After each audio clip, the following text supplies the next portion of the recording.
यानंतर थेट जाऊयात खासदार संजय राऊत बोलतायत. देखावा आहे, रंगसफेदी आहे. आता प्रश्न कायद्याचा नाहीच आहे. विद्यार्थ्यांवर लाठी माराचे आदेश कोणी दिले? इतक्या निर्घृण पद्धतीने काठीला खिळे लावून अश्रुधूर सोडणं, त्यांनी मारणं, मुलींचा विनयभंग करणं पोलिसांकडून, हे आदेश कोणाचे होते? याच्यावरती संसदेमध्ये आज चर्चा किंवा सरकारला प्रश्न विचारले जातात. आणि इतकं होऊनही मोदी माफी का मागत नाही? कायदा काय सांगते आम्हाला? हा देश मुळात बेकायदेशीरपणे चाललेला आहे.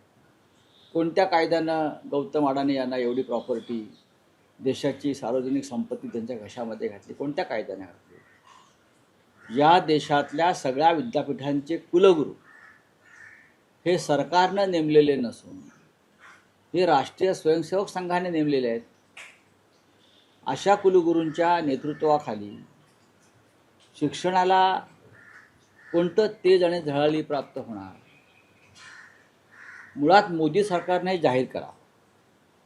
मोदी सरकारने या क्षणी त्यांच्या किती केंद्रीय मंत्र्यांची मुलं किंवा भाजपचे जे मुख्यमंत्री आहेत, केंद्रीय मंत्री आहेत, भाजपचे खासदार आहेत, त्यांची मुलं परदेशात शिकत आहेत. त्याने जाहीर करावं. किती मुलं परदेशात उद्योग करतायत, नोकऱ्या करतायत. तुमची मुलं परदेशात सुरक्षित विद्यापीठात शिकतायत. तुम्हाला इकडलं शिक्षण नको आहे. आणि आमच्या मुलांना किंवा गरिबांच्या मुलांना तुम्ही इथे शिक्षण घेण्याचा, तुम्ही जी काय अभ्यास पद्धती बनवलेली आहे संघाच्या दृष्टिकोनातून, तिथे शिकावं असं म्हणताय का? आधी तुमची मुलं इथे शिकायला, त्यांना हा कायदा लागू करा. जो काय तुम्ही करतायत त्यांनाही शिक्षण पद्धती लागू करा. केंद्रीय मंत्रिमंडळातल्या बहुतेक सर्व मंत्र्यांची मुलं ही परदेशात शिकतायत, परदेशी विद्यापीठात शिकतायत. आणि आमची मुलं सगळ्यांची ही या बोगस शिक्षण पद्धती गेल्या 10 वर्षाची निर्माण झाली आहे संघाच्या माध्यमातून, तिथे शिक्षण घ्यायचं हे थांबलं पाहिजे. राजीनामा झाल्यानंतर आता एमपीएससीचा औषध निरीक्षण त्यातला एक पहिला राष्ट्रीय स्तरावरचा मुद्दा आहे की पंतप्रधान नरेंद्र मोदींनी काल नंदन नीलेकणींच्या अध्यक्षतेखाली एक टास्क फोर्स स्थापन केलाय. देशातली शिक्षण यंत्रणा ही आधुनिक केली जाणार आहे. तुमचं या नाही, मुळात या देशाची शिक्षण पद्धती ही पंडित नेहरूंच्या काळापासून आधुनिकच आहे. त्या शिक्षण पद्धतीचं वाटोळं करण्याचं काम गेल्या 10 वर्षात झालं. पंडित नेहरू असतील, इंदिराजी असतील, राजीव गांधी असतील, हे आधुनिक विचारसरणीचे नेते होते. मनमोहन सिंग असतील. तुम्ही ही आधुनिकता मारून तुम्ही भारताला पुराण किंवा महाभारत काळातल्या शिक्षण पद्धतीत नेलं. याबद्दल तुम्ही आधी देशाची माफी मागायला पाहिजे. ती निलकणींना आणलं वगैरे सोडून द्या तुम्ही. मुळात या देशामध्ये तंत्रज्ञानाचं युग हे काँग्रेसने आणलं आहे, नेहरूंनी आणलं आहे, ते राजीव गांधीपर्यंत, मनमोहन सिंगांपर्यंत मान्य करतो. हे सर्व सुशिक्षित प्रधानमंत्री होते ज्यांना शिक्षणाविषयी आस्था होती. आणि देश आधुनिकीकरणाच्या मार्गावरून जावा आणि एक पिढीनं हे आधुनिकीकरण आत्मसात करावं, त्यासाठी त्याने IIT, IIM स्थापन केल्या. तुम्ही काय केलं? गोशाळा काय? तुम्ही मुलांना पकोडे तळायला सांगताय, तुम्ही मुलांना चहा विकायला लावताय, तुम्ही मुलांना गोशाळा स्थापन करून सरकारी अनुदानावर शेण गोळा करायला सांगताय, तुम्ही गोमूत्र गोळा करायला सांगताय. हे कसं का? याच्यामध्ये आता निलकणी काय करणार आहे? काय करतील? काय करू शकतात? तोपर्यंत मोदी सत्तेवर राहतील का? मोदी सत्तेवर राहत नाही आहेत तोपर्यंत. त्याच्यामुळे त्यांनी एकतर राजीनामा दिला पाहिजे. आणि जसं मनमोहन सिंग यांना नरसिंह राव यांनी अर्थमंत्री केलं बिगर राजकीय व्यक्ती, तसं मिस्टर मोदी यांनी हे जे काय संघाचे स्वयंसेवक नेमतायत ना शिक्षण मंत्री म्हणून, त्यांच्याऐवजी मग निलकणींना करा ना शिक्षण मंत्री. असे अनेक लोक आहेत, अनेक लोक आहेत. गेला बाजार तुम्ही देवेंद्र फडणवीस यांचा विचार करताच आहात. योग्य व्यक्ती आहे देवेंद्र फडणवीस, आणि त्यांनाच केलं जाईल मी ठामपणे सांगतो. ते किती नाही म्हणाले तरी तेच शिक्षण मंत्री आहेत पुढे. अहो नाही, फडणवीस म्हणतात की मी मुंबईतच आहे आणि महाराष्ट्रातच आहे, मी कुठेही जाणार नाही. असं आहे की ते त्यांच्या हातात नाही ना कुठे राहणं. डेप्युटी सीएम पद स्वीकारणं हे त्यांच्या हातात नव्हतं ना. जेव्हा कमिशनरचा हवालदार केला ना कमिशनरचा, तेव्हा मोदी आणि शहांनीच त्यांना आदेश दिले हवालदार व्हा म्हणून किंवा जमादार व्हा म्हणून.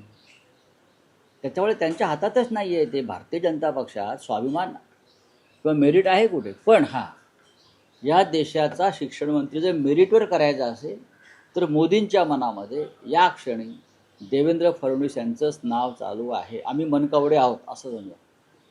तुम्ही माफी मागा म्हणताय, मात्र धन्यवाद मोदीजी असा कार्यक्रम आखलाय भाजपने या सगळ्या कशा करता धन्यवाद कशा करता काय म्हणून. नाही काय असं केलं की ऐतिहासिक निर्णय कुठला ऐतिहासिक निर्णय. अच्छा म्हणजे राजीनामा घेणं गरजेचं होतं आणि त्या राजीनाम्यासाठी हजारो विद्यार्थ्यांनी त्याग आणि बलिदान केलं. 20 मुलांनी आत्महत्या केल्या, त्यांनी बलिदान केलं. शेकडो मुलींचा विनयभंग झाला जंतर मंतरला. शेकडो मुलांची डोकी फुटली, मुलींची डोकी फुटली. उपोषण करावं लागलं सगळ्यांना. याच्याबद्दल ते धन्यवाद म्हणतात, त्याच्याबद्दल मी त्यांना धन्यवाद म्हणतो. नाही पण राऊतसाहेब फडणवीस पाहिलं मी की याची जबाबदारी निश्चिती व्हावी आणि याची जबाबदारी फक्त नरेंद्र मोदी आणि अमित शहावरच आहे. राज्यकर्ते कोण आहेत? दिल्लीचे पोलीस आयुक्तांना आदेश कोण देतं? दिल्ली हा केंद्रशासित प्रदेश आहे, युनियन टेरिटरी आहे. तिथे फक्त केंद्र सरकारच्या गृह खात्याचाच हुकूम चालतो, बाकी कोणाचा नाही. नाही पण फडणवीस असं म्हणतायत की उद्धव ठाकरेंना डायलॉग बाजी चांगली जमते, उत्तम आहे. पण त्यांच्या मग मोदींना काय dialogue काही परिणाम होणार मग नाही. मोदींच्या डायलॉग बाजीचा किती परिणाम झाला? मोदी हे मोठे स्क्रिप्ट रायटर, म्हणजे मोदीला स्वतःचं स्क्रिप्ट पण तयार करता येत नाही. त्यांचं स्क्रिप्ट टेलिप्रॉम्प्टरवर येतं, त्यांना मोबाईल पण पकडता येत नाही. त्या मुलांनी दाखवलं जंतर मंतरवरती सगळं. त्यांची काय धोतर सोडलेलं आहे किंवा नाडा सोडलेला आहे, ते मुलांनी सगळं दाखवलं. लहान मुलांनी. आम्हाला डायलॉगबाजी जमते. पुढे बोला. आम्ही सुशिक्षित लोक आहोत. आम्ही एक वृत्तपत्र चालवतो, आम्ही एक साप्ताहिक चालवतो, व्यंगचित्र. तुम्ही काय करताय? कधी हातात विद्यार्थ्यांनी त्यांना एक जल्लोष किंवा आनंद साजरा करण्याची संधी दिली असंही ते म्हणत आहेत. हो, पण आम्ही सुद्धा मुलांना न्याय दिला ना.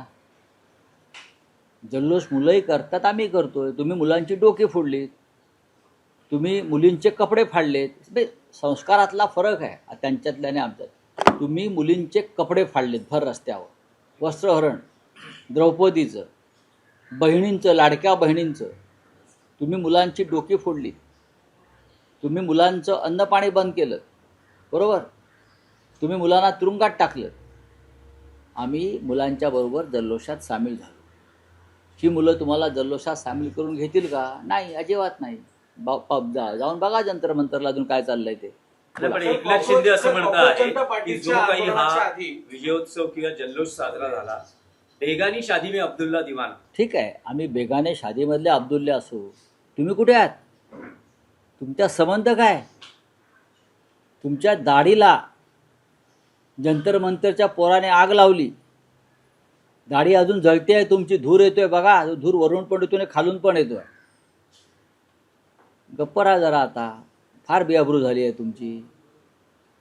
आम्ही पहिल्या दिवसापासून या आंदोलनामध्ये आहोत. मिस्टर मिंदे, तुम्ही कुठे आहात? आता आमचं नेक्स्ट जे आहे, काल शिवाजी पार्कला झालं, आता यापुढे पुढला मुक्काम ठाण्यात आहे आमचा. त्यांना मी आता निरोप देतोय. ठाण्यात काय? काल काय झालं शिवाजी पार्कला? तसा ठाण्यात करणार. हो, सगळ्या मुलांची इच्छा आहे. आम्ही म्हणतो संयम पाळा, पण सगळ्या मुलांची इच्छा आहे. तिकडल्या झुरळ्यांची इच्छा आहे, तिकडल्या सर्वच सामाजिक कार्यकर्त्यांची इच्छा आहे ठाण्यात या म्हणून, लुईसवाडीला. कॉक्रोच जनता पार्टी नंतर आता नवीन एका पार्टीची खरं तर स्थापना झाली. E20 पेट्रोल आणि खरं तर इथेनॉलच्या संदर्भातली बघा, जो घोटाळ्याची चर्चा E20 होती. पार्टी येऊ शकते, त्यानंतर सीतारामांसाठी रुपया पार्टी येऊ शकते. एवढा रुपया घसरला, रुपया पार्टी, ₹1 पार्टी येऊ शकतं ना सगळं. नाही, पण राऊत साहेब, तुम्हाला असं वाटतं का की या संसदेच्या अधिवेशनात काही विधेयकं मांडली जाणार होती ज्यात मतदारसंघ पुनर्रचना विधेयक पुन्हा मांडलं जाण्याची शक्यता आहे? तुम्हाला असं वाटतं की या सगळ्या वातावरणात केंद्र सरकार किंवा अमित शहा धाडस करतील हे विधेयक आणण्याची संसदेत? अजून ते धक्क्यातून सावरत आहे. चंद्राबाबू नायडूंनी सुद्धा याच्यामध्ये महत्त्वाची भूमिका बजावली. जंतर मंतरच्या आंदोलनासंदर्भात आंध्र प्रदेशमध्ये सुद्धा आंदोलनं सुरू आहेत आणि झाली, बिहारमध्ये झाली. त्याच्यामुळे बिहारमधून आणि आंध्रमधून ज्यांनी पाठिंबा दिला आहे सरकारला, त्यांनी सरकारवर दबाव टाकला. आता थोडं त्यांना शांतपणे बसून केदारनाथला वगैरे जाऊन तपश्चर्या करून विचार करावा लागेल. बोलिए हिंदी. भाजपचे हे सहयोगी पक्ष या आंदोलन काळामध्ये भाजपपासून अलिप्त राहिले. शिवसेना असेल, राष्ट्रवादी असेल किंवा चंद्रबाबू असतील, हे भाजपपासून अलिप्त राहिले असं वाटतं? अलीकडे त्यांची हिंमतच नव्हती ना मुलांच्या विरुद्ध जाण्याची. भाजप एकटा पडला असं वाटतं? नक्कीच. भाजपमध्ये 2 गट आहेत या आंदोलनावरून. आता तुम्ही पाहिलं असेल की आसाममधल्या एका मंत्र्यांच्या मुलीनं आंदोलनात भाग घेतला.